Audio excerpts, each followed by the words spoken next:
যারা এই পর্যন্ত জয়েন করেছেন এবং যারা একটু পরে জয়েন করবেন সবাইকে স্বাগতম। তো আমরা গত ক্লাসে মানি সাপ্লাই টার্গেট নিয়ে আলোচনা করছিলাম। আমরা এই বাকি পার্টটুকু শেষ করব। আমাদের মূল উদ্দেশ্য ছিল যে মানি সাপ্লাই পলিসিকে কন্ট্রোল করার জন্য আমরা দুটো টার্গেটকে ব্যবহার করি সাধারণত, বা সেন্ট্রাল ব্যাংক দুটো টার্গেটকে ব্যবহার করে। একটা হচ্ছে মানিটারি এগ্রিগেট বা টোটাল মানি সাপ্লাই। টোটাল মানি সাপ্লাইকে গভর্নমেন্ট কন্ট্রোল করতে পারে সিকিউরিটিজ করা বিক্রয়ের মাধ্যমে, অথবা অন্য কিছু মেকানিজম আছে, মানি supply policy control policy mechanism আছে। একটা হলো যে ইন্টারেস্ট রেটকে টার্গেট করা, যে একটা নির্দিষ্ট লেভেলে ইন্টারেস্ট রেট ফিক্স করা। এটা গভর্নমেন্ট করতে পারে, বন্ডের ক্রয় বিক্রয় বাড়িয়ে কমিয়ে ইন্টারেস্ট রেটকেও গভর্নমেন্ট টার্গেট করতে পারে, ফিক্স করতে পারে। এই যে মানিটারি পলিসি যে টার্গেট, দুটো টার্গেট, দুটো অপশন, যেগুলো একটা চুজ করতে পারে। কারণ এই রেখাটা ইনকামের সাথে আউটপুটের সম্পর্ক দেখায়, এবং এখানে গভর্নমেন্টকে আইদার ইন্টারেস্টেড অর মানিটারি যে এগ্রিগেট আছে M1/M2, সেই দুটোর একটাকে টার্গেট করতে হয় গভর্নমেন্ট, দুটোকে একসাথে টার্গেট করতে পারে না। তো এর উদ্দেশ্য হলো যে কোনটাকে কন্ট্রোল করবে বা কোনটাকে টার্গেট করবে, তার উদ্দেশ্য হলো গভর্নমেন্টের যে আউটপুটের যে ফ্লাকচুয়েশন, আউটপুটের যে ভ্যারিয়েবিলিটি, যেটাকে আমরা বলি স্টেবিলিটি বলি, স্টেবিলিটিটাকে রক্ষা করা আউটপুট মার্কেট, বা ইকোনমিক ফ্লাকচুয়েশন যাতে কম হয়, বুম বা রিসেশন যাতে খুব বেশি বা খুব কম না হয়, সেটাকে নিয়ন্ত্রণ করা। এটা হচ্ছে মানিটারি পলিসির মূল টার্গেট, বা ইকোনমিক পলিসিগুলোর মূল টার্গেট হচ্ছে, বিশেষ করে আমরা যে এখানে পলিসিটা করছি, এটা হচ্ছে ডিমান্ড ম্যানেজমেন্ট পলিসি। আমরা গত ক্লাসে করেছি যে দুটো টুলস আছে, একটা হলো ফিসক্যাল পলিসি আর একটা হলো মানিটারি পলিসি। তো আমরা মূলত মানিটারি পলিসিটা নিয়ে আলোচনা করছি। এই দুটো পলিসি, ফিসক্যাল পলিসি এবং মানিটারি পলিসি, এই দুটোকে বলা হয় যে এগ্রিগেট ডিমান্ড ম্যানেজমেন্ট পলিসি। আমরা জানি যে আউটপুট নির্ধারিত হয় এগ্রিগেট ডিমান্ড এবং এগ্রিগেট সাপ্লাই দুটোর ইন্টারসেকশনের মাধ্যমে, দুটোর ভারসাম্যের মাধ্যমে আউটপুট নির্ধারিত হয়। তো এই দুটোকেই যে কোনো একটা চেঞ্জ করে ভারসাম্য আউটপুটকে চেঞ্জ করা যায়। তো আমরা সাপ্লাইকে আমরা মাথা ঘামাচ্ছি না, সাপ্লাই নিয়ে আমরা সাপ্লাইকে আমরা গিভেন ধরে নিচ্ছি, গিভেন ধরে নিয়ে গিভেন এবং আপস্ট্রফি ধরে নিচ্ছি সাপ্লাইকে আমরা। সাপ্লাইকে গিভেন ধরে নিয়ে এই ডিমান্ডকে কিভাবে কন্ট্রোল করা যায়, ডিমান্ডকে বাড়ালে আউটপুট বাড়বে, ডিমান্ডকে কমালে আউটপুট কমবে। এই ডিমান্ডকে কন্ট্রোল করার জন্য কি আছে, ফিসক্যাল পলিসি আছে এবং মানিটারি পলিসি আছে। দুটোকে এই এক্সপেনশনারি ফিসক্যাল পলিসি কিংবা এক্সপেনশনারি মানিটারি পলিসি, যেগুলো আমরা আইএসএম মডেলে করি, এই দুটোকে সম্প্রসারিত করে আমরা কি করতে পারি, আউটপুটকে বৃদ্ধি করতে পারি, ন্যাশনাল আউটপুটকে বৃদ্ধি করতে পারি, বা জিএনপি বা জিডিপি আমরা বাড়াতে পারি আমরা। তো এই এখানে আমরা শুধুমাত্র মানিটারি পলিসি দিকে আমরা কনসেন্ট্রেট করছি। আমরা বলছি যে মানিটারি পলিসিটা ডিরেক্টলি আউটপুটকে প্রভাবিত করে না, এটা ভায়া বা ইন্টারমিডিয়ারি ওয়েতে আউটপুটকে প্রভাবিত করে। মানি সাপ্লাই যখন বাড়ানো হয় কিংবা কমানো হয়, তখন সেটা ইন্টারেস্ট রেটের উপর একটা প্রভাব ফেলে। মানি সাপ্লাই বাড়ালে ফর এক্সাম্পল ইন্টারেস্ট রেট কমে, এবং ইন্টারেস্ট রেট কমলে আমরা বলছি কনসাম্পশন বাড়ে, ইনভেস্টমেন্ট বাড়ে, ফলে এগুলো তখন চিপার হয়ে যায়, কনসাম্পশন বা ইনভেস্টমেন্ট গুলো। তাই এই ডিমান্ডের কম্পোনেন্ট গুলো সি বা আই গুলো বৃদ্ধি পাওয়ার মাধ্যমে এগ্রিগেট ডিমান্ডকে বৃদ্ধি করে। এটা হচ্ছে ইন্টারমিডিয়েট উপায়ে বৃদ্ধি করে। ইন্টারমিডিয়েট একটা ভেরিয়েবলকে পরিবর্তন করে, মানি সাপ্লাই পরিবর্তন করা হলে একটা ইন্টারমিডিয়েট ভেরিয়েবল পরিবর্তন হয়, যেটা আবার আলটিমেট যে আমাদের ভেরিয়েবলটা আছে, আউটপুট যেটা আছে, সেটাকে প্রভাবিত করে। এখন এই মানি সাপ্লাইকে কন্ট্রোল করার জন্য আমরা বলছি দুটো অপশন আছে, দুটো চয়েস আছে। একটা হলো মানিটারি এগ্রিগেট বা M1/M2, যেটাকে আমরা মানি সাপ্লাই বলি, আমরা এটাকে কন্ট্রোল করতে পারি ডিরেক্টলি, বা এটাকে টার্গেট করতে পারি। আর দুই নম্বর হচ্ছে যে ইন্টারেস্ট রেটকে ফিক্স করা। ইন্টারেস্ট রেট ফিক্স করলে মানি সাপ্লাইটা অটোমেটিক্যালি ডিটারমাইন হয়ে যাবে। এবং এটার জন্য আমরা মানি সাপ্লাই ফাংশনটা ডিরাইভ করেছিলাম তার আগে ক্লাসে। আমরা মানি সাপ্লাই ফাংশনটা দেখায় ইন্টারেস্ট রেটের সাথে মানি সাপ্লাই সম্পর্ক দেখায়, যেটা একটা পজিটিভ ফাংশন। ইন্টারেস্ট রেট বাড়লে মানি সাপ্লাই বাড়বে, ইন্টারেস্ট রেট কমলে মানি সাপ্লাই কমবে। একটা পজিটিভ স্লোপ একটা ফাংশন, ডান দিকে ঊর্ধ্বগামী একটা ফাংশন, মানি সাপ্লাই ফাংশন। তো এই মানি সাপ্লাই ফাংশনের গভর্নমেন্ট যদি মানি সাপ্লাই পরিমাণটা নির্ধারণ করে, মানি ব্যালেন্সের পরিমাণটা নির্ধারণ করে, মানি সাপ্লাই ফাংশনের মাধ্যমে আমরা ইন্টারেস্ট রেটের পরিমাণটা জানতে পারি কত হবে, কেমন। অথবা অল্টারনেটিভলি গভর্নমেন্ট যদি ইন্টারেস্ট রেটকে ফিক্স করে, তাহলে একটা ইকোনমিতে মানি সাপ্লাই পরিমাণ কতটুকু হবে সেটা মানি সাপ্লাই ফাংশন থেকে সেটা ড্র করা যায়, কেমন। আমরা ইন্টারেস্ট রেটের বরাবর একটা হরাইজন্টাল লাইন ড্র করব, তারপর সেটা যখন মানি সাপ্লাই ফাংশনকে ইন্টারসেক্ট করবে, তখন আমরা নিচে একটা ভার্টিক্যাল লাইন রাখবো। এই যে ভার্টিক্যাল লাইনটা আঁকলাম, সেটা যে ডিসটেন্স মূল বিন্দু থেকে, সেটা হচ্ছে আমাদের amount of money balances in the economy or money supply in the economy. কেমন? এটা হলো আমাদের তাহলে এই মানি সাপ্লাই ফাংশন থেকে আমরা বুঝতে পারি যে গভর্নমেন্ট যে কোনো একটাকে কন্ট্রোল করতে পারে, either fixed interest rate or choose monetary rate. The other one will be automatically determined by the money supply function. তো এই হলো আমাদের ব্যাকগ্রাউন্ড, এবং এই ব্যাকগ্রাউন্ডে আমরা কোনটা কোন পলিসিটা গ্রহণ করা উচিত সেটা ব্যাখ্যা কিছুটা আমরা অবশ্যই হয়েছিলাম। তো আমরা এটা ব্যাখ্যা করার জন্য আমরা আইস কার্ভ এবং এলএম কার্ভ দিয়ে শুরু করেছিলাম। তো আমরা বলেছি যে আইস কার্ভটা হলো যে আউটপুটের সাথে ইন্টারেস্ট রেটের সম্পর্ক, কেমন, যেখানে বুস্ট মার্কেটটা ইকুইলিব্রিয়ামে থাকে।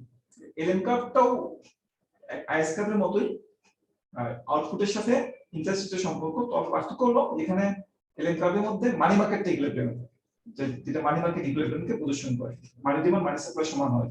আর আইস কার্ভে ইন্টারেস্ট রেটের সাথে আউটপুটের সম্পর্ক যেখানে ডিমান্ড ফর গুডস এবং সাপ্লাই অফ গুডস সমান হয়। এটা হলো যে আইস এবং এলএম কার্ভ। তো এই দুটো ইকুয়েশন থেকে আমরা লিখেছিলাম আইস কার্ভ ইকুয়েশন কে আমরা লিখেছিলাম y equal to c minus ar, সেটা হচ্ছে একটা কনস্ট্যান্ট প্যারামিটার যেটাকে বলি আমরা, মাইনাস ar, এটা হচ্ছে একটা প্যারামিটার বা কোএফিশিয়েন্ট, আর হচ্ছে একটা ভেরিয়েবল ইন্টারেস্ট রেট। তাহলে এটা হচ্ছে আর এর কোএফিশিয়েন্ট, যে অনেক সময় বলা হয় interest sensitivity of goods demand.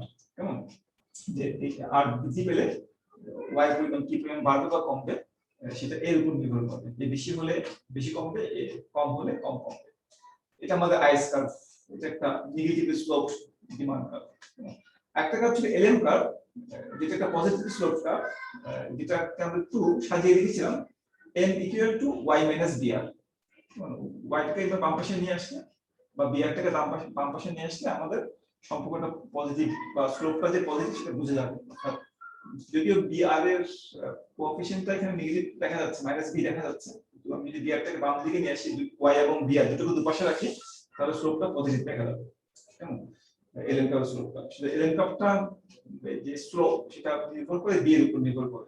কেমন, তাহলে এখানে এলএম কার্ভের মধ্যে দুটো প্যারামিটার আছে, একটা হলো m মানি সাপ্লাই পরিমাণ, মানি সাপ্লাই বাড়ালে আমাদের এলএম কার্ভটা শিফট করবে, এবং একটা হচ্ছে b, বিটা হচ্ছে interest sensitivity of the LM curve. Beta বেশি হলে বিটা এলএম কার্ভটা ফ্ল্যাটার হবে, আর বিটা কম হলে এলএম কার্ভটা স্টিফার হবে। কেমন, এই হলো আমাদের দুটো ইকুয়েশন, আইস কার্ভ এবং এলএম কার্ভ। তো আমরা এই দুটো ইকুয়েশনে, আইস কার্ভের ইকুয়েশনে এবং এলএম কার্ভের ইকুয়েশনে আমরা একটা র্যান্ডম এলিমেন্ট যোগ করেছিলাম, র্যান্ডম কম্পোনেন্ট যোগ করেছিলাম।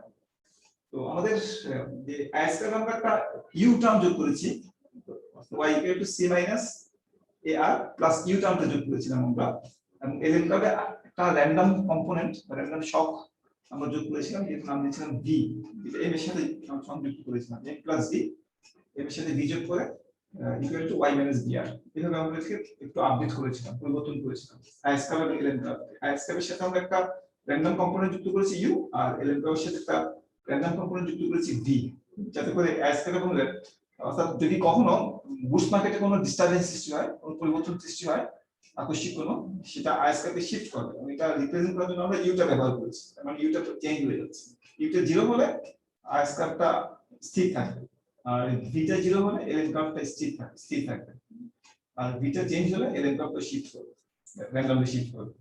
তো আমরা এখান থেকে আমরা প্রথমে আউটপুটের পরিমাণটা নির্ধারণ করেছিলাম আইস কার্ভ এবং এলএম কার্ভের মাধ্যমে আমরা আউটপুটের পরিমাণটা নির্ধারণ করেছিলাম, এবং আউটপুটের পরিমাণটা ছিল আমাদের একটা ইকুয়েশনের মাধ্যমে দেখিয়েছিলাম যে আউটপুটটা হচ্ছে আমাদের bc plus am bar by a plus b, এর একটা ইকুয়েশন পেয়েছিলাম আমরা। এবং সেখান থেকে আমরা যদি একটু সামান্য একটু রিভিউ করি, আমাদের যদি আমরা মানি সাপ্লাইকে ফিক্স করি, আমাদের ইকুয়েশনটা ছিল এই ধরনের, y equal to আইস ইকুয়েশনটা ছিল c minus ar, এটা আইস ইকুয়েশন, এখানে সেটা একটা র্যান্ডম কম্পোনেন্ট আমরা ইউ যোগ করেছিলাম, এটা IS equation with random component.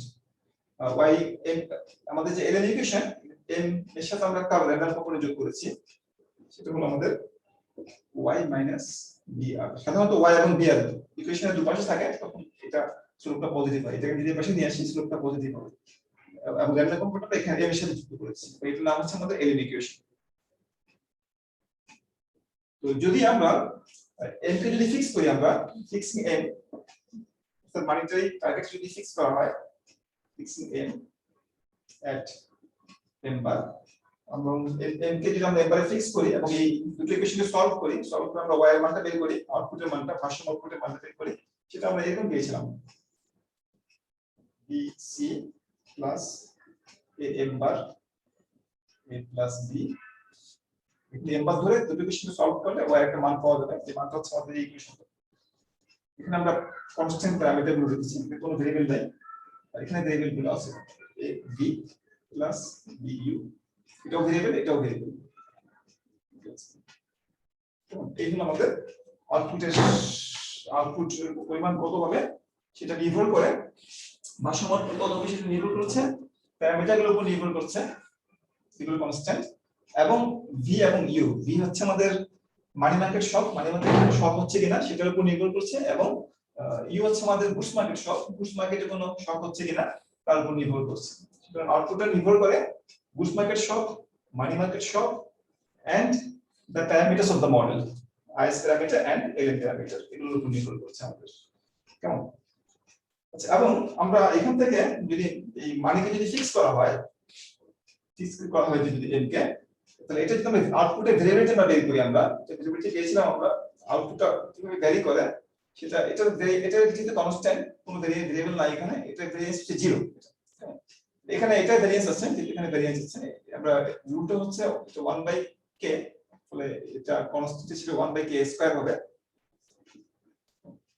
a into variance of b, এবং ভেরিয়েন্স অফ b কে আমরা লিখেছিলাম এটা a স্কয়ার হয়ে যাবে, k ইনটু x এর ভেরিয়েন্স নেওয়া হলে তখন হচ্ছে কি x এর ভেরিয়েন্স হচ্ছে k square into variance of x, এবং ভেরিয়েন্স অফ v হচ্ছে আমাদের সিগমা v স্কয়ার, এটা সিগমা v স্কয়ার দিয়ে দিয়েছি। ঠিক একই ভাবে এটা ভেরিয়েন্স নেওয়া হলে constant square into variance of u, variance of u কে আমরা লিখেছি সিগমা u স্কয়ার দিয়ে দিয়েছি ভেরিয়েন্স অফ u। এই হচ্ছে আমাদের y টা কিভাবে ভ্যারি করবে সেটা নির্ভর করে বুস্ট মার্কেটে কিরকম পরিবর্তন হচ্ছে, ভেরিয়েন্স সৃষ্টি হচ্ছে বুস্ট মার্কেটে, ভেরিয়েবিলিটি কেমন, বুস্ট মার্কেটে ভেরিয়েবিলিটি কত, এবং মানি মার্কেটটা কিভাবে ভ্যারি করছে সেটার উপর নির্ভর করে, এবং কতগুলো প্যারামিটারের উপর নির্ভর করে। এটা হচ্ছে interest sensitivity of the IS curve, IS কার্ভটা ফ্ল্যাট নাকি স্টিপার, আর বিটা হচ্ছে আমাদের interest sensitivity of the LM curve, LM কার্ভের স্লোপের উপর ডিপেন্ড করে। কেমন? সুতরাং আমরা দেখছি যদি আমরা মানিটারি টার্গেটকে ফিক্স করি, যদি আমরা এম কে যদি আমরা ফিক্স করি, গভর্নমেন্ট যদি এম কে টার্গেট করে, এম কে ফিক্স রাখার চেষ্টা করে কোনো একটা লেভেলে, সেক্ষেত্রে এই যে বুস্ট মার্কেট এবং আউটপুট মার্কেটে যে ডিস্টারবেন্স সৃষ্টি হবে, যে শক সৃষ্টি হবে, যেটা গভর্নমেন্টের আওতার বাইরে, কন্ট্রোলের বাইরে, সেটা ভারসাম্য আউটপুটকে কিভাবে প্রভাবিত করবে তা নির্ভর করবে এই প্যারামিটারগুলোর উপর এবং শকগুলোর অ্যামাউন্টের উপর নির্ভর করবে। কেমন? কতটুকু মানি মার্কেটে শক সৃষ্টি হলো, কতটুকু বুস্ট মার্কেটে শক সৃষ্টি হলো। কেমন? যদি শক না হয় মানি মার্কেটে, এটা 0 হয়ে যাবে, অংশটুকু 0 হয়ে যাবে। আর যদি বুস্ট মার্কেটে কোনো শক না থাকে, এই অংশটুকু 0 হয়ে যাবে, b স্কয়ার সিগমা স্কয়ার 0 হয়ে যাবে। দুটো মার্কেটে শক থাকলে দুটো মানে সেখানে থাকবে সেখানে, এবং প্যারামিটারগুলোর উপর নির্ভর করবে যে আউটপুট কতটুকু কিভাবে ভ্যারি করবে, সেটা নির্ভর জানা এখান থেকে হবে। কেমন? এটা হচ্ছে একটা, যে মানিকে যদি টার্গেট করা হয়। আর 2 নম্বর হচ্ছে যদি আমরা মানিকে টার্গেট না করে আমরা যদি ইন্টারেস্টকে টার্গেট করি, আমরা ফিক্সিং ইন্টারেস্ট রেট বা টার্গেটিং ইন্টারেস্ট রেট।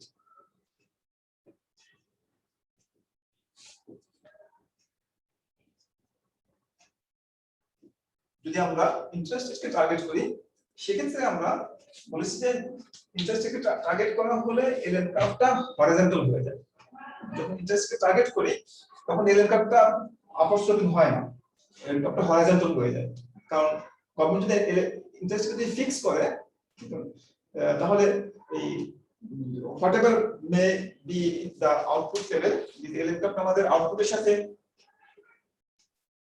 ইন্টারেস্টের সম্পর্ক দেখে, এবং তখন যদি ইন্টারেস্ট থেকে ফিক্স করে দেয়, এবারে আইবার ফিক্স করে আউটপুট যাই হোক না কেন, তবে ইন্টারেস্টকে আই ফিক্স রাখবে, ফলে এলএম কার্ভটা এরকম হরিজন্টাল হবে, এবং এলএম কার্ভের কোনো ভূমিকা থাকবে না আউটপুটের পরিমাণ নির্ধারণে। আইস কার্ভের উপর নির্ভর করবে, আইস কার্ভের পজিশনটা কোথায় তার উপর নির্ভর করবে যে ভারসাম্য আউটপুট কোথায় হবে, i0 তে আছে নাকি i1 আছে। i0 তে থাকে আউটপুট হবে y0, আর i1 এ হলে আইস কার্ভের পজিশনটা আউটপুট হবে y1।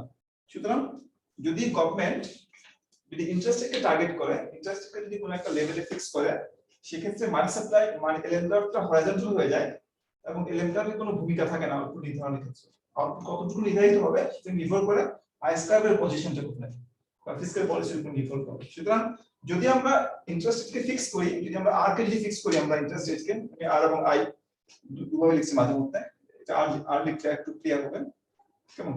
আর ইন্টারেস্ট আমরা আর দিয়ে লিখি, কখনো কখনো আই দিয়ে লিখা হয়, কখনো কিছু এটা ডাজন্ট ম্যাটার। তাহলে যদি ইন্টারেস্ট রেটকে ফিক্স করা হয় তাহলে এলএম গ্রাফটার এখন ফাংশন থাকে না, এলএম গ্রাফটার যে কোনো ভূমিকা থাকে না। আউটপুট নির্ধারিত হয় কিসের মাধ্যমে? আমাদের বুস্ট মার্কেটের মাধ্যমে নির্ধারিত হয় বা আইএসকার্ভের মাধ্যমে নির্ধারিত হয়।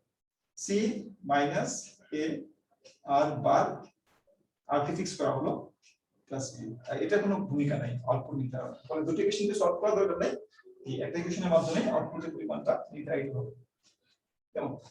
তাহলে এখান থেকে আমরা যদি আউটপুটের ভেরিয়েবলটা বের করি, আগে যখন বের করেছিলাম মানিকে ফিক্স করে আউটপুটের ভেরিয়েবলটি বের করেছিলাম, এখন আমরা ইন্টারেস্ট রেটকে ফিক্স করে আউটপুটের ভেরিয়েবলটা বের করছি, ভারসাম্য আউটপুটের ভেরিয়েবলটা। এবং এটা যেহেতু কনস্ট্যান্ট, এটা 0 হবে, এটা যেহেতু কনস্ট্যান্ট, দুটো কনস্ট্যান্ট 0 হবে। আর এটা রেফারেন্সকে আমরা লিখেছি কি দিয়ে? সিগমা ইউ স্কয়ার, এই রেফারেন্স হচ্ছে এটা আসলে আলটিমেটলি শুধুমাত্র সিগমা ইউ স্কয়ার, অর্থাৎ বুস্ট মার্কেটের ভ্যারিয়েন্সের উপর নির্ভর করবে। অর্থাৎ মানি সাপ্লাইকে যদি মানি সাপ্লাই না, যদি আমরা আর কে যদি ফিক্স করি, আমরা গভর্নমেন্টের মানিটারি পলিসি টার্গেট যদি হয় ইন্টারেস্ট রেট, ইন্টারেস্টকে যদি গভর্নমেন্ট টার্গেট করে ফিক্স করার চেষ্টা করে, সেক্ষেত্রে আউটপুট মার্কেটে যে ভেরিয়েবিলিটি বা ভারসাম্য আউটপুটে যে ভেরিয়েবিলিটি, সেটা শুধুমাত্র বুস্ট মার্কেটের ডিস্টারবেন্সের উপর নির্ভর করবে, ঠিক আছে, সিগমা ইউ এর উপর নির্ভর করবে বুস্ট মার্কেটের ডিস্টারবেন্স। মানি মার্কেটে যদি কোনো ডিস্টারবেন্স হয়, মনে করো ডিমান্ড ফর মানি বেড়ে গেল কেমন, বা ডিমান্ড ফর মানি কমে গেল, সেক্ষেত্রে যেহেতু গভর্নমেন্ট ইন্টারেস্টকে টার্গেট করছে, ওটাকে অ্যাবজর্ব করার জন্য বা বিপরীতে একটা শকিং ইফেক্ট তৈরি করার জন্য গভর্নমেন্ট যে আরকে যে ফিক্স করছে সেটাকে অ্যাবজর্ব করে নেবে। কারণ for example demand for money বাড়লে ইন্টারেস্ট বাড়ার একটা প্রবণতা দেখা যায়, কিন্তু ইন্টারেস্ট বাড়ার প্রবণতা দেখা যাবে গভর্নমেন্টের বন্ড ম্যানিপুলেশনের মাধ্যমে ইন্টারেস্টকে ফিক্স করে ফেলবে। এটা বেশ বলছি।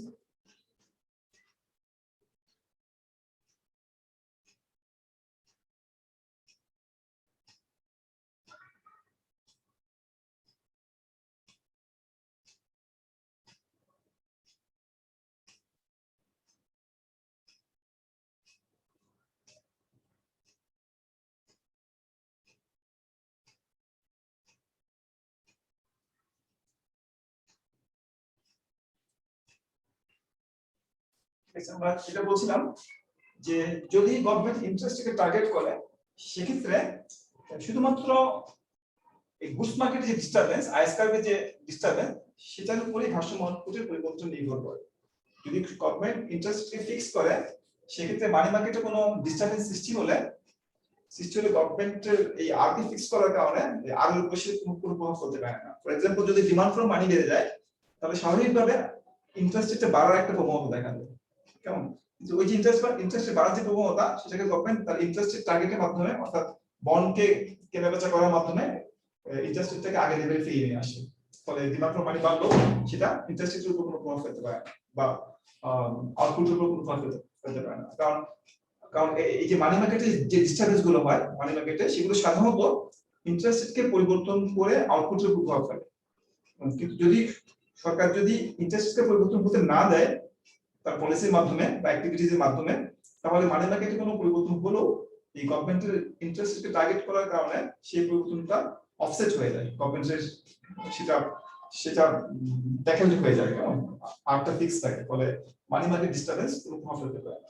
শুধুমাত্র বুস্ট মার্কেট যে ডিস্টারবেন্স, বুস্ট মার্কেট যদি আইএসকার্ভ শিফট করে, তখন ওয়াই এর উপর একটা প্রভাব পড়বে। তাহলে গভর্নমেন্ট যদি মানি সাপ্লাইকে ফিক্স করে বা মানিটারি টার্গেটকে ফিক্স করে M1 কিংবা M2 কে বা M কে যদি ফিক্স করে গভর্নমেন্ট যদি, তাহলে বুস্ট মার্কেট এবং মানি মার্কেট উভয় ডিস্টারবেন্সই কি করবে? আউটপুটকে প্রভাবিত করবে। আর যদি গভর্নমেন্ট ইন্টারেস্টকে ফিক্স করে, তাহলে শুধুমাত্র বুস্ট মার্কেটের ডিস্টারবেন্সটা আউটপুটকে প্রভাবিত করবে, আউটপুটের ভেরিয়েবিলিটিকে প্রভাবিত করবে কেমন। তাহলে আমাদের জানার বিষয় হলো গভর্নমেন্ট কোনটাকে ফিক্স করবে, গভর্নমেন্ট কি বা কখন কোনটাকে ফিক্স করবে। তাহলে গভর্নমেন্ট কি ইন্টারেস্ট রেটকে ফিক্স করবে, নাকি গভর্নমেন্ট মানি সাপ্লাইকে ফিক্স করবে, বা গভর্নমেন্ট কোনটাকে টার্গেট করবে, মানি সাপ্লাইকে টার্গেট করবে নাকি ইন্টারেস্ট রেটকে টার্গেট করবে। উদ্দেশ্য হলো যাতে আউটপুটের ভেরিয়েবিলিটি কম হয়, অর্থাৎ ইকোনমি স্টেবিলাইজড হয়, ইকোনমিতে ফ্লাকচুয়েশনস কম হয়, ভেরিয়েবিলিটি যাতে কম হয়, এটা হলো গভর্নমেন্টের উদ্দেশ্য। তাহলে যদি যদি এটার ভ্যারিয়েন্সটা যদি কম হয় এটার তুলনায়, এটা হচ্ছে কি variability or instability or fluctuations in the economy or output when government fixes money supply at m bar, আর এটা হলো the fluctuation or variability of output in the economy when government fixes interest rate. The government দুটো policy আছে, দুটো পলিসির মাধ্যমে আউটপুটের ভ্যারিয়েবিলিটি হয়। এখন প্রশ্ন হলো কোন পলিসিটা গ্রহণ করলে আউটপুটের ভ্যারিয়েবিলিটি কম হবে, কোন অবস্থায় আউটপুটের ভ্যারিয়েবিলিটি কম হবে।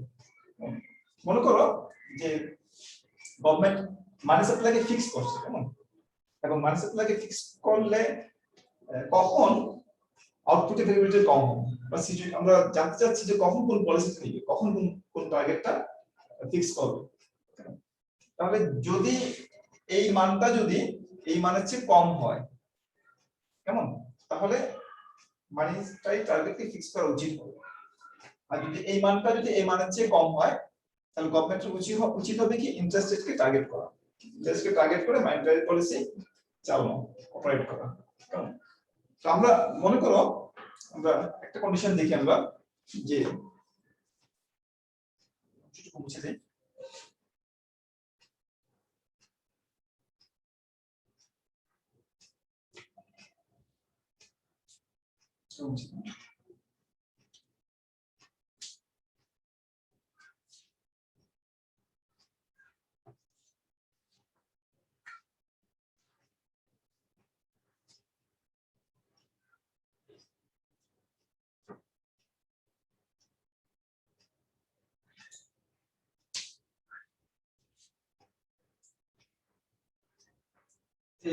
আমি এখানে লিখি a fixed money supply fixed m will result in lower output variability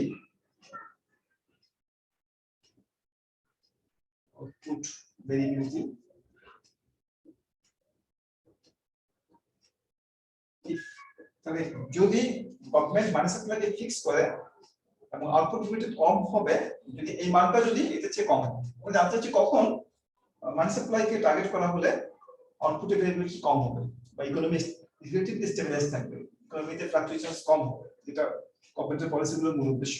তাহলে আমরা দেখো এখানে a square sigma b square plus e square sigma e square a plus b square, এটা output variability when money supply is fixed। আর এটা হলো আমাদের কখন কম হবে, এটা তুলনায় সিগমা ইউজ করতে।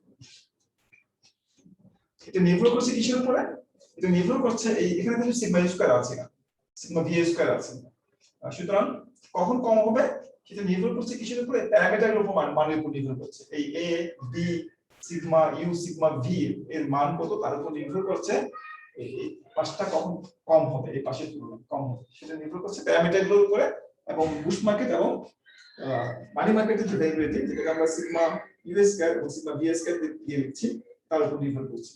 এটাকে আমরা একটু সিম্পলিফাই করে লিখতে পারি এই ইনইকুয়ালিটিটাকে।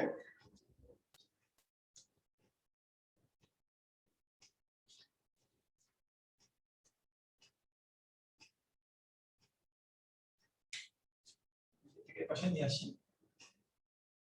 সিগমা ইউ স্কয়ার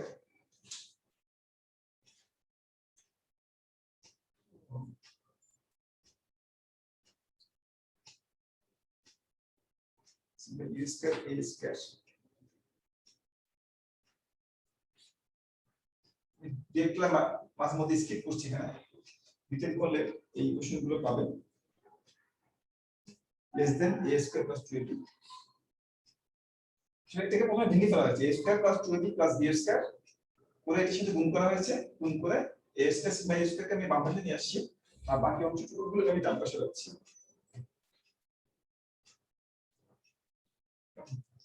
এটা পুরোটা ভেঙে পড়বে তোমাদের সুবিধার্থে। তাহলে একটা যদি বাড়িয়ে লিখি সুবিধার্থে লিখতে পারি a square plus 2ab plus b square a square sigma v square plus b square sigma v square less than sigma v square এটাকে কোশ্চেনে যেতে পারে a square sigma v square sigma u square less than equal to এটা যদি গুণ করে দাও a square sigma u square plus তো আমাদের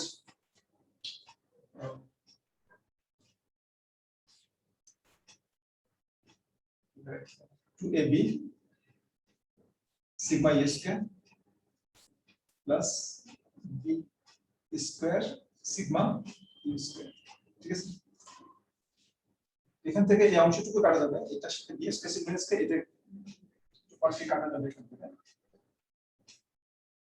কাটার পরে আমরা এখানে সিগমা স্কয়ার কমন নিতে পারবো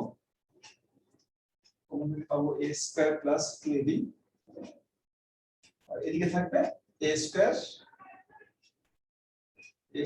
একটু না a square sigma b square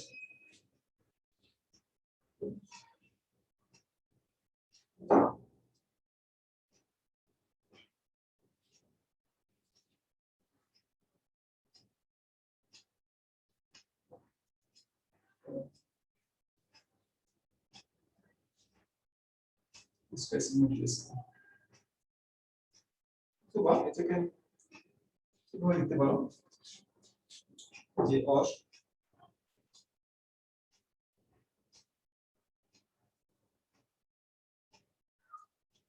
a square sigma b square by a square plus 2ab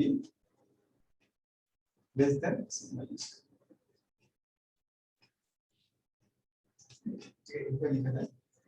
অর্থাৎ আমাদের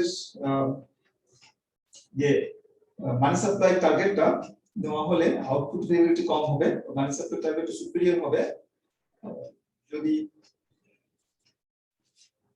আমাদের interested target depending on the relative magnitude of shocks in the money market and boost market দুটোর উপর নির্ভর করছে আমরা এখানে দেখতে পাই আমরা উপায় কি সরল করে এখানে আমরা দেখতে পাই দুটো একই জিনিস দুটো ফর্মেটিং হচ্ছে দুটো বিষয়ের উপর নির্ভর করে তো যদি আমাদের যে মনে করো যে মানি মার্কেটে কোনো ডিস্টারবেন্স নাই সিগমা ডি স্কয়ার সমান 0 মনে করো সিগমা বি স্কয়ার যদি 0 হয় মানি মার্কেটে যদি কোনো ডিস্টারবেন্স যদি না থাকে সেক্ষেত্রে আমরা দেখাবো যে মানি মার্কেটে ডিস্টারবেন্স না থাকলে যদি সিগমা বি স্কয়ার যদি 0 হয় এটা যদি 0 হয় যদি এই টার্মটা 0 হবে কেমন এবং আমাদের মানি মার্কেটের কারণে আউটপুটের যে ভেরিয়েবিলিটি সেটা কম হবে সেটা পরিমাণটা কম হবে ইন্টারেস্টেড টার্গেটের তুলনায় ঠিক আমরা একটা গ্রাফিক্যাল যদি একটা ইলাস্ট্রেশন দেই তাহলে এটা একটু সুবিধা হবে বুঝতে এখানে আমরা ম্যাথমেটিক্যাল কিছু লজিক দেখালাম যে কখন বা কোন অবস্থায় মানি সাপ্লাইকে টার্গেট করা হলে আউটপুটের ভেরিয়েবিলিটি ইকোনমিতে কম হবে তো এখানে আমাদের যে কনক্লুশন ম্যাথমেটিক্যাল অ্যানালিসিসের মাধ্যমে যদি বুস্ট মার্কেটে ডিস্টারবেন্স হয় যদি সিগমা ইউ স্কয়ার যদি হয় এবং মানি মার্কেটে ডিস্টারবেন্স না থাকে সিগমা স্কয়ার যদি পজিটিভ হয় গ্রেটার দ্যান 0 হয় অর্থাৎ যদি বুস্ট মার্কেটে ডিস্টারবেন্স থাকে অর্থাৎ আই স্কয়ারটা যদি শিফট করে র্যান্ডমলি কিন্তু মানি মার্কেটে ডিস্টারবেন্স না থাকে অর্থাৎ এল এন কাপটা যদি ফিক্স থাকে এল এন কাপে যদি কোনো পরিবর্তন না হয় সেক্ষেত্রে মানিটারি টার্গেটকে যদি ফিক্স করা হয় মানি সাপ্লাইকে যদি ফিক্স করা হয় সেটা ইকোনমির আউটপুটের ক্ষেত্রে কম ফ্লাকচুয়েশনস বা কম ভেরিয়েবিলিটি সৃষ্টি করবে বা ইকোনমিক আউটপুটকে স্টেবিলাইজ করবে কিন্তু আমরা যদি ইন্টারেস্ট রেটকে টার্গেট করি সেটা ইকোনমির যে ফ্লাকচুয়েশনস সেটাকে বাড়িয়ে দিবে এটাকে আমরা একটা গ্রাফিক্যাল এক্সপ্লেনেশন দেওয়ার চেষ্টা করব graphical explanation is more easier than understanding mathematical logic sometimes so graphical একটা ইলাস্ট্রেশন দিয়ে আমরা যে ম্যাথটা আমরা বললাম তার illustration কি রেস্ট্রিকশন করছি এখানে রেস্ট্রিকশন করছি যে যদি শক যদি হয় মানি মার্কেটে, শক হচ্ছে মানি মার্কেটে,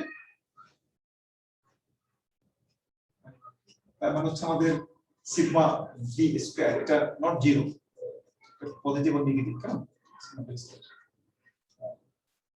আর বুস্ট মার্কেটে কোনো শক নাই, বুস্ট মার্কেট কোনো শক, বুস্ট মার্কেট তার মানে হচ্ছে sigma you square equal to zero, boost market কোনো শক নাই। বুস্ট মার্কেটে না, আমরা উল্টো বলছি, আমরা সিগমা মানি মার্কেটে কোনো শক নাই, no shock in money market, আর বুস্ট মার্কেটে shock, no shock in money market, sigma v square equal to zero, তাই না? আর sigma v square equal to zero, money মার্কেটে শক আছে, sigma you square not equal to zero, shock in boost market. এই এই সিচুয়েশনে আমরা দেখাবো, এটা আমাদের সাজেস্ট করে যে এটা যে target mind to execute target aim to stabilise output.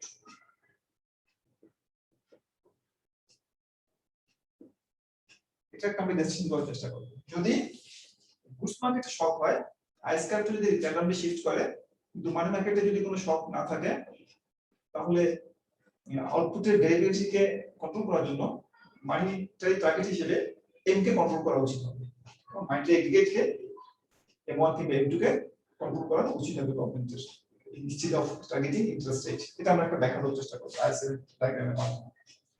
আমাদের দেখা হলো এরকম, যেমন এখানে আইএসএল গ্রাফ আছে মনে করো, এখানে আউটপুটের সাথে ইন্টারেস্ট রেটের সম্পর্ক দেখানো হয়। তো আমাদের একটা আইএস কার্ভ আছে, আমাদের একটা নরমালি একটা আমাদের এলএম কার্ভ আছে, তাই না? এলএম কার্ভটা ফিক্স, এলএম কার্ভ ফিক্স কেন? কারণ এখানে কোনো আমাদের এখানে কোনো শক, র্যান্ডম শক নাই, sigma v square equal two 0, এখানে আউটপুট মার্কেটে কোনো র্যান্ডম শক নাই, যে কারণে এলএম কার্ভটা ফিক্স আছে। কিন্তু আমাদের যে এটা আমাদের ভারসাম্য আউটপুট y0, এটা ভারসাম্য ইন্টারেস্ট রেট y0, কেমন?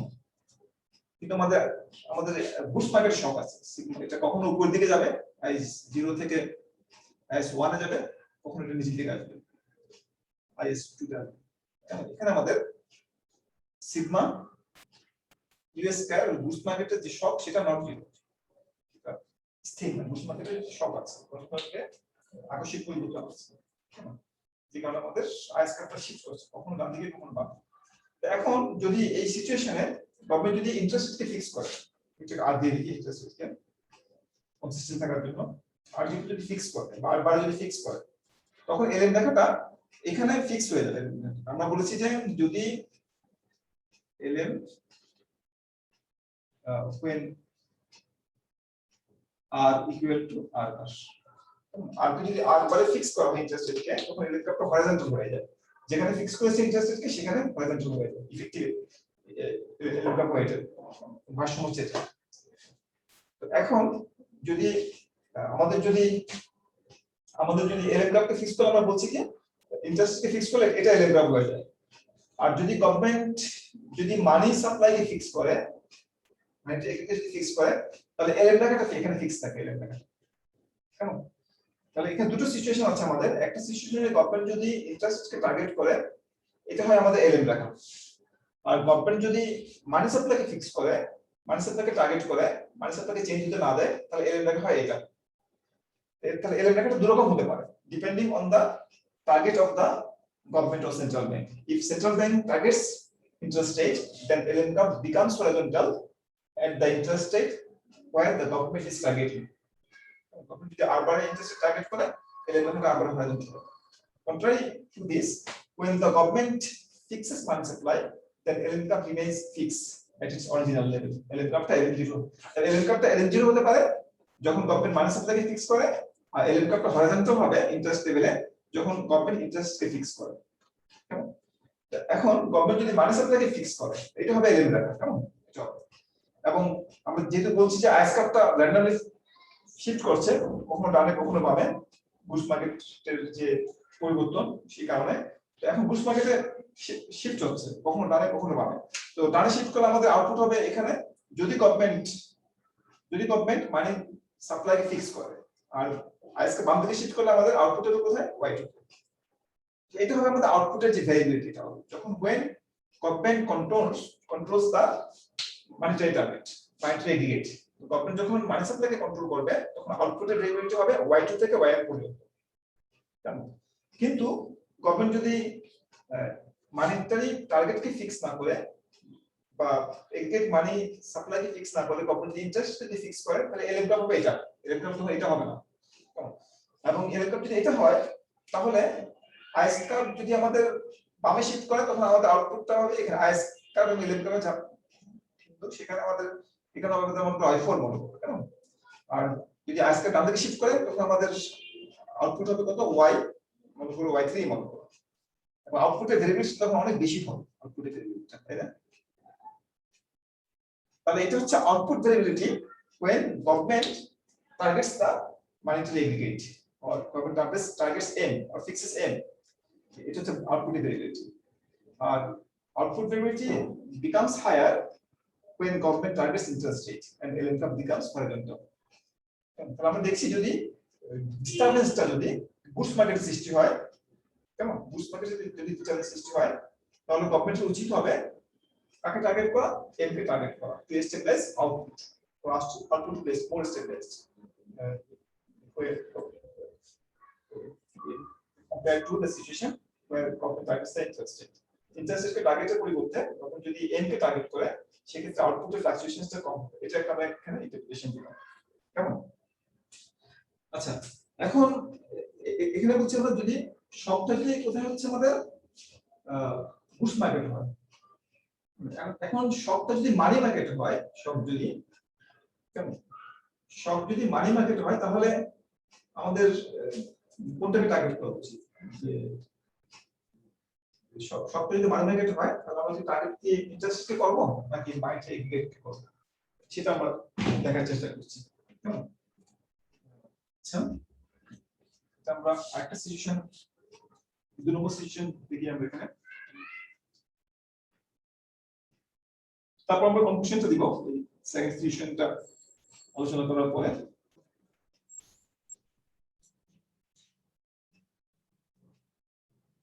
Now consider sigma is equal to 0.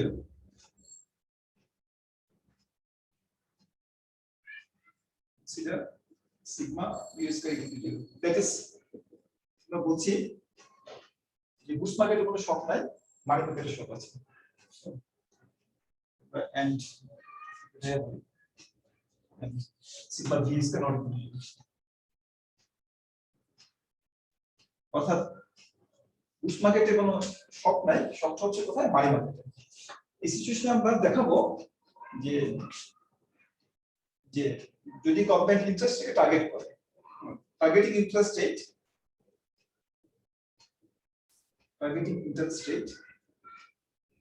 আগেটা বলেছিলাম targeting monetary aggregate or M, targeting interest এখন হচ্ছে r, interest rate stabilizes output r bar স্টে বি, that is output or GDP। এটা একটা আমরা ইলাস্ট্রেশন দেওয়ার চেষ্টা করব। যদি শক বা ডিস্টারবেন্স যদি আইএস কার্ভে না হয়, যদি এলএম কার্ভে হয়, তাহলে মনিটারি এগ্রিগেটকে টার্গেট না করে ইন্টারেস্টকে যদি টার্গেট করা হয় তাহলে সেটা ভালো ফল দিবে কোনটির জন্য। আউটপুট এটা ইন্টারেস্ট রেট, এটা আমাদের ইনিশিয়াল আইএস কার্ভ ছিল, এটা আমাদের ইনিশিয়াল এলএম কার্ভ।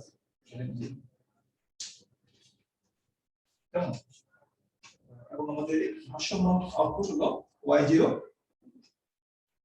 ভারসাম্য ইন্টারেস্ট রেট হলো r0, ঠিক আছে?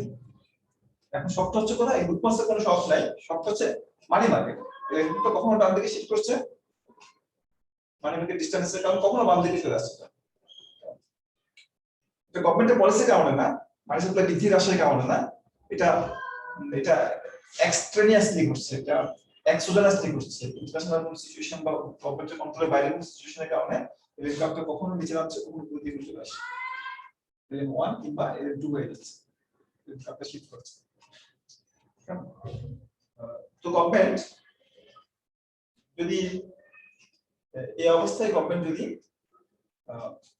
ইন্টারেস্ট রেটকে যদি ফিক্স রাখে, গভর্নমেন্ট যদি এখানে মানি সাপ্লাইটা চেঞ্জ হয়ে যাচ্ছে, কেমন এক্সচেঞ্জ ফ্যাক্টরের কারণে গভর্নমেন্ট মানি সাপ্লাইকে পরিবর্তন করছে না, গভর্নমেন্ট মানি সাপ্লাই এখানে ফিক্স রাখছে, গভর্নমেন্ট এখানে LM যেহেতু ফিক্স রাখছে, কিন্তু এক্সটার্নাল ফ্যাক্টরের কারণে গভর্নমেন্টের মানি সাপ্লাই পরিবর্তন হচ্ছে না, কিন্তু আদার ফ্যাক্টরের কারণে আদার ডিস্টারবেন্সের কারণে এলএম কার্ভটা শিফট করে যাচ্ছে। গভর্নমেন্টের মানি সাপ্লাইটা এখানে গভর্নমেন্টের মানি সাপ্লাই যা ছিল, গভর্নমেন্টের মানি সাপ্লাই এখানে ঠিক তাই আছে, কিন্তু অন্য ফ্যাক্টরের কারণে, এক্সটার্নাল ফ্যাক্টরের কারণে এলএম কার্ভটা ডান দিকে চলে যাচ্ছে।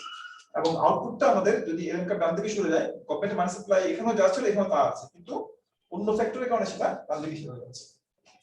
তো আমাদের আউটপুট হচ্ছে এখানে y1, আর যদি উপর দিকে চলে আসে আমাদের আউটপুটের পরিমাণ হচ্ছে y2, এবং এটা হচ্ছে আমাদের আউটপুটের যে ভ্যারিয়েবিলিটি সেটা, কেমন এখান থেকে এতটুকু পর্যন্ত, এই y1 থেকে y2 পর্যন্ত আউটপুট ভ্যারিয়েবিলিটি। কিন্তু গভর্নমেন্ট যদি ইন্টারেস্ট রেটকে টার্গেট করে, ইন্টারেস্ট রেটকে যদি r বারে ফিক্স করে দেয়, ফর এক্সাম্পল আর 0 এর সমানে, তাহলে এলএম কার্ভ হবে এটা, LM curve when r is target, r is target, আর যদি যখন টার্গেট করা হয় তখন এলএম কার্ভটা পজিটিভ হয়ে যাবে।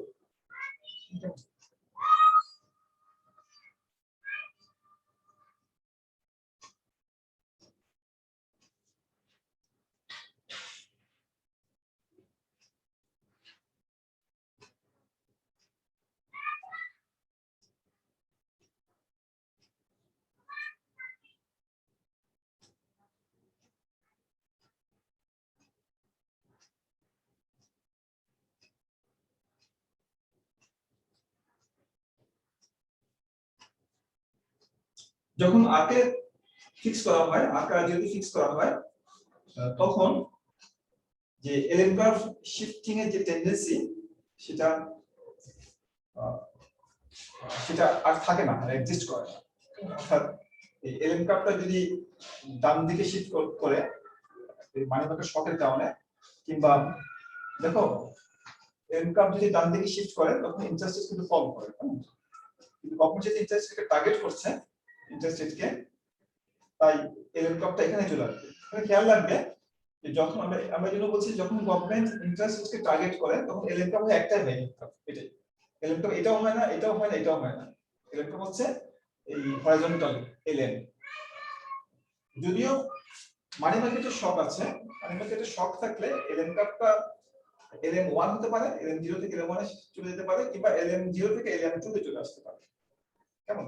যখন গভর্নমেন্ট মানিটারি বা এম কে যখন টার্গেট করে, এগ্রিগেট মানিকে যখন টার্গেট করে, তখন এই এলএম কার্ভটা LM0 হতে পারে, LM1 হতে পারে, LM2 হতে পারে। কিন্তু যখন গভর্নমেন্ট ইন্টারেস্ট রেটকে টার্গেট করে তখন একটা মাত্র এলএম কার্ভ, সেটা হচ্ছে LM, এটা হয়তো LM মানে এলএম কার্ভ। এবং যেহেতু আইস কার্ভটা ফিক্স আছে, পুশ মার্কেটে কোনো পরিবর্তন হচ্ছে না, সে কারণে আমাদের ভারসাম্যটা এই y0 তে ফিক্স থাকবে। তখন অর্থাৎ আউটপুটে কোনো ভেরিয়েবিলিটি থাকবে না, আউটপুটে ভেরিয়েবিলিটি কত হবে? 0 হবে আউটপুটে ভেরিয়েবিলিটি, আউটপুটে ভেরিয়েবিলিটি এখানে নাই। যেহেতু এলএম কার্ভটা ফিক্স, বুস্ট মার্কেটে কোনো পরিবর্তন নাই, সেহেতু আমাদের এই ভারসাম্য অবস্থানে কোনো পরিবর্তন হবে না। তাই যখন যখন যখন শকটা যখন মানি মার্কেটে হবে, মানি মার্কেটে শক হলে তখন এই যদি ইন্টারেস্টকে গভর্নমেন্ট ফিক্স করে তাহলে সেটা আউটপুটকে স্টেবিলাইজ করবে। সাধারণত এলএম কার্ভ যদি ডান দিকে শিফট করে, এলএম কার্ভ যদি ডান দিকে শিফট করলে আমাদের আউটপুট বাড়ে, কেমন? এবং আউটপুট বাড়ে, এবং যদি আমরা যদি ইন্টারেস্টকে ফিক্স না করি, ইন্টারেস্ট রেটটা কমে যায়, কিন্তু এবং ইন্টারেস্ট রেটটা কমার কারণে আউটপুটটা আরো বাড়ে বুস্ট মার্কেট এবং মানি মার্কেট ইন্টারেকশনের মাধ্যমে।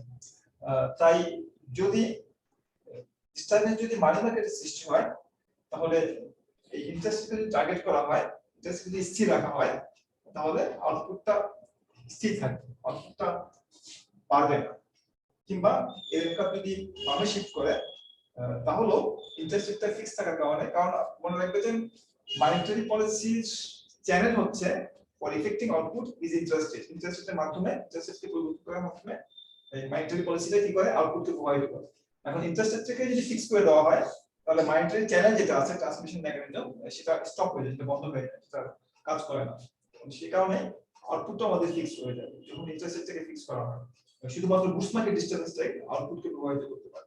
তো আমরা এখানে এই সেকেন্ড কেসটা আমরা দেখছি যে যখন ডিস্টারবেন্সটা মানি মার্কেটে হয়, এলএম কার্ভের উপর যখন হয়, বুস্ট মার্কেটটা যখন স্থির থাকে আই0 তে, তখন যদি গভর্নমেন্ট এই ইন্টারেস্ট রেটকে যদি টার্গেট করে, যদি আর কে যদি টার্গেট করে, তাহলে আউটপুটে কোনো ফ্লাকচুয়েশনস হবে না। তখন যদি মানিটাই এগ্রিগেট মানিকে টার্গেট করে, তখন এলএম কার্ভটা শিফট করবে এবং তার কারণে এই আউটপুটটাও কখনো বাড়বে কখনো কমবে, আউটপুটের মধ্যে একটা ভেরিয়েবিলিটি সৃষ্টি হবে। সুতরাং choice of intermediate targets as aggregate money supply or interest rate depends on from where the instability is sourcing or creating. কোথা থেকে instability সৃষ্টি হচ্ছে।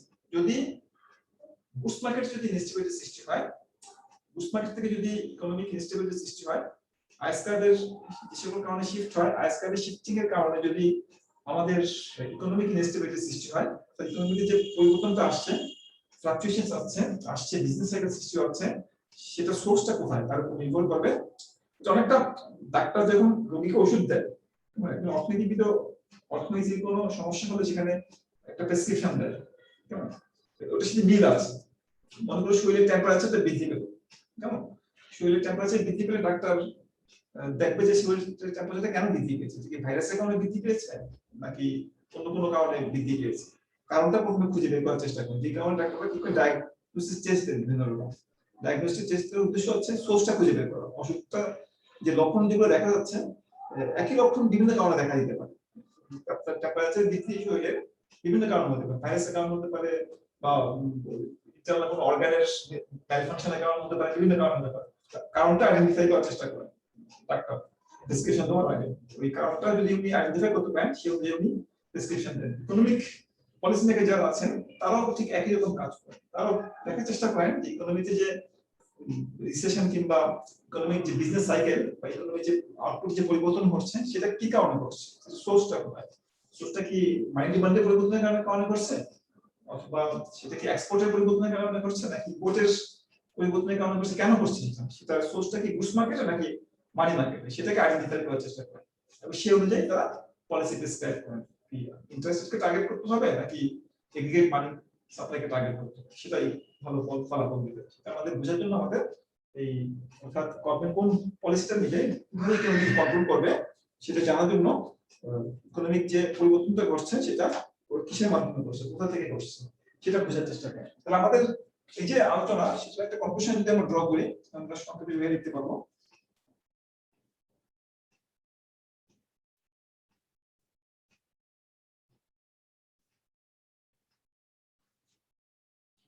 The conclusion হলো targeting money supply in the face of shocks to the goods market makes use of the stabilizing effects of interest rate fluctuations on aggregate demand.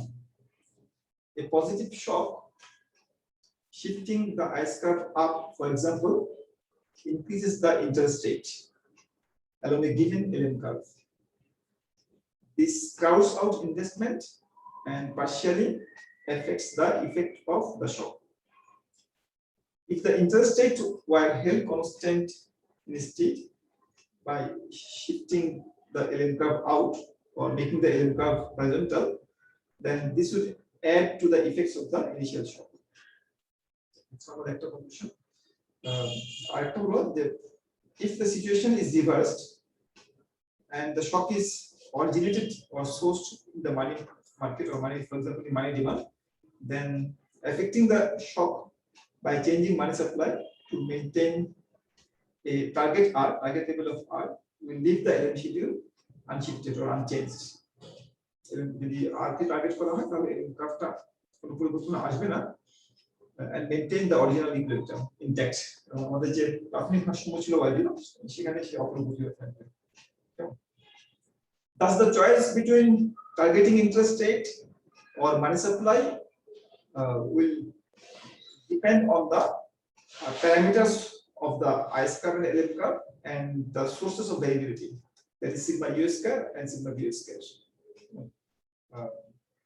including the relative variability of the disturbance in the boost market and money market. আমরা এখানে আমরা extreme কেসটাকে আমরা এখানে দেখার চেষ্টা করেছি। আমরা একটা কেসে দেখেছি বুস্ট মার্কেটে কোনো ডিস্টারবেন্স নাই, আরেকটা কেসে দেখেছি আমরা মানি মার্কেটে কোনো ডিস্টারবেন্স নাই, এবং আমরা দেখেছি বুস্ট মার্কেটে কোনো ডিস্টারবেন্স না থাকলে ইন্টারেস্ট রেটকে টার্গেট করলে আউটপুটকে সেটা ফিক্স করে।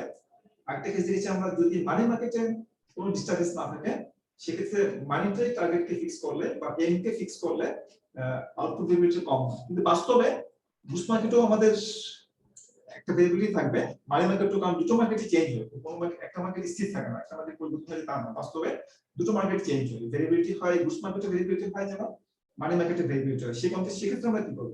সেক্ষেত্রে আমরা যে একটা ইকুয়েশন আমরা লিখেছি যে under which circumstances which policy is better, under which circumstances targeting money supply is better. আমরা বলছি যে এখানে একটা আমরা কি বলেছিলাম যে a plus b square, এখানে a square into sigma u square, b square sigma b square, এটা হচ্ছে মানি সাপ্লাই কে ফিক্স করা হলে আউটপুট ভেরিয়েবিলিটি। আর এটা হচ্ছে যে বুস্ট মার্কেটের ভেরিয়েবিলিটি। কেমন? তো এটাকে আমরা কম্পেয়ার করি বা দেখার চেষ্টা করি। এটা হচ্ছে এই ফর্মুলাটা যদি এই পাশটা যদি এই পাশের চেয়ে ছোট হয় তাহলে আমরা দেখেছি যে মানিটারি টার্গেটটা ফিক্স করা হলে সেটা সেক্ষেত্রে আমাদের আউটপুট মার্কেটের ভেরিয়েবিলিটিটা বুস্ট মার্কেটের ভেরিয়েবিলিটির চেয়ে কম হয় আমাদের। কেমন? তো এক্ষেত্রে আমাদের এটা আমাদের মূল ইকুয়েশন। এখান থেকে আমরা বুঝতে পারি যে আমাদের যে প্যারামিটারগুলো আছে, আমাদের আই স্কয়ার এবং এল স্কয়ারের যে সেনসিটিভিটি টু ইন্টারেস্ট রেট বা আই স্কয়ার এবং এল স্কয়ারের যে স্লোপ, কেমন, যেগুলোকে আমরা ডিটেক্ট করতে পারি যে এটা যে প্যারামিটারগুলো আছে, আমাদের আই স্কয়ারের যে প্যারামিটার সেটা হচ্ছে দুটো প্যারামিটার, একটা slope parameter interest rate sensitivity, আর একটা হচ্ছে কনস্ট্যান্ট। কেমন? তো আমাদের কনস্ট্যান্ট হচ্ছে আই স্কয়ারের সি আর এল স্কয়ারটা হচ্ছে আমাদের এন, এবং আরো দুটো প্যারামিটার আছে, একটা ইন্টারেস্ট সেনসিটিভিটি যেটাকে আমরা এ দিয়ে প্রকাশ করি আই স্কয়ারের জন্য, আর ইলেকট্রিক্যাল সেনসিটিভিটি হচ্ছে বি। তাহলে আই স্কয়ারের যে সেনসিটিভিটি এ এবং ইলেকট্রিক্যাল যে সেনসিটিভিটি বি, এবং আউটপুট মার্কেটে কি পরিমাণ ডিসটেন্স হচ্ছে এবং মানি মার্কেটে কি পরিমাণ ডিসটেন্স হচ্ছে, এগুলোর রিলেটিভ অ্যামাউন্টের উপর নির্ভর করবে যে কোন পলিসিটা গ্রহণ করা উচিত হবে। যদি আমাদের বাম পাশটা ছোট হয় তাহলে মানিটারি পলিসি বা monetary aggregate target kora, M ke target kora will be more wise, and if this side is greater than US cap, then targeting interest rate will be more wise. যদি দুটো মার্কেটে একসাথে পরিবর্তন হয়, দুটো মার্কেটে একসাথে পরিবর্তন হলে সেটা এমপ্লিক্যালি আমাদেরকে এ বি সিগমা ইউএস কা সিগমা ভিএস কা এগুলোকে এস্টিমেট করতে হবে। এস্টিমেট করে আমাদের সিদ্ধান্ত নিতে হবে যে আমরা কি ইন্টারেস্ট রেট টার্গেট করব নাকি মানিটারি এগ্রিগেট বা এমবারকে টার্গেট করব। এটা হলো আমাদের conclusion যে the choice between targeting interest rate and or money supply will depend on the empirical calculation or empirical estimates of the parameters of this equation, that is a b sigma u square and sigma v square. এগুলোর উপর নির্ভর করবে, প্যারামিটারের উপর নির্ভর করবে এবং দুটো মার্কেটের যে রিলেটিভ ভেরিয়েবিলিটি তার উপর নির্ভর করবে কোনটা টার্গেট করা মার্কেটের পলিসি ইনস্ট্রুমেন্ট হিসেবে বেশি ইফেক্টিভ হবে বা বেশি ওয়াইজ হবে সেটা। তো আমরা আজকে আপাতত এখানে শেষ করছি, আর এই ক্লাসে আমরা নতুন কোনো টপিক নিয়ে আলোচনা শুরু করব। তো আজকের আলোচনা পরে কোনো করতে পারবো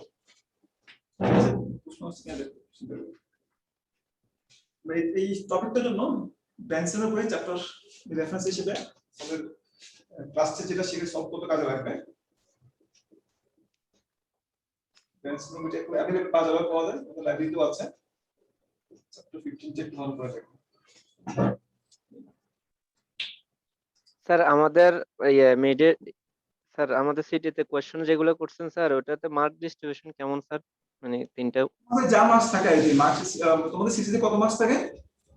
20 মার্কস সিটিতে তো 20 মার্কের নিচে অন্য অন্য টিচার দ্বারা 20 মার্কসই থাকবে, তিনটাতে 20 মার্ক। আমি মার্কসের ডিস্ট্রিবিউশন দেই নাই। জি জি মার্কসের প্রশ্নগুলো কিছু ভুল হয়ে গেছে, প্রশ্নগুলো ছিল সম্ভবত আসছে কিনা একটা হচ্ছে যে what are the intimate charges of multiple air I'm sure that student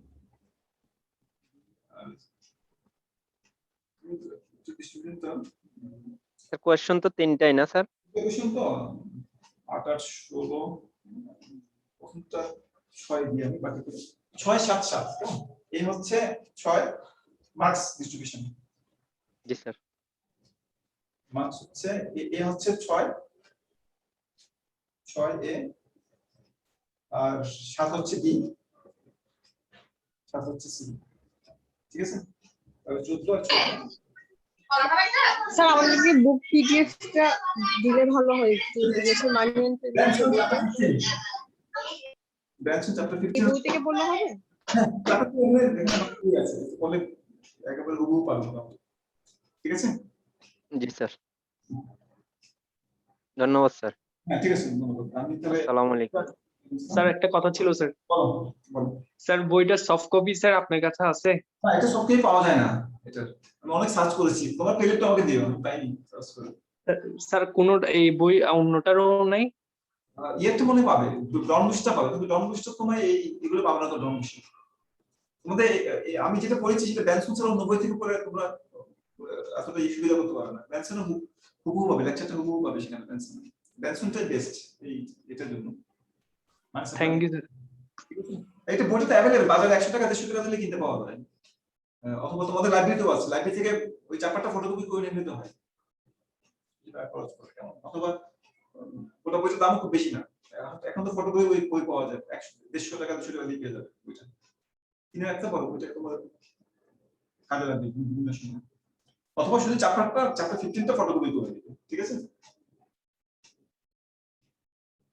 ঠিক আছে তাহলে আজকে আমি এখানে শেষ করছি অবশ্যই আগামী আসসালামু আলাইকুম স্যার। আসসালামু আলাইকুম।